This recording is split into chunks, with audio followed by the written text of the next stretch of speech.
Are you ready? Yes, sir. Are you ready? Yes, sir. Okay, যদি তুমি অ্যাডভান্সলি ইংরেজি বলতে চাও তাহলে পাঁচটা অ্যাডভান্স স্ট্রাকচার তোমাকে শিখতেই হবে। আচ্ছা, ইচ্ছে আছে?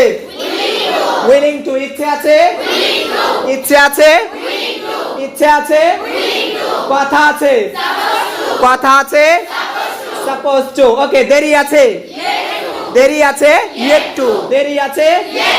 নিষেধ আছে? Forbidden two. নিষেধ আছে? নিষেধ আছে?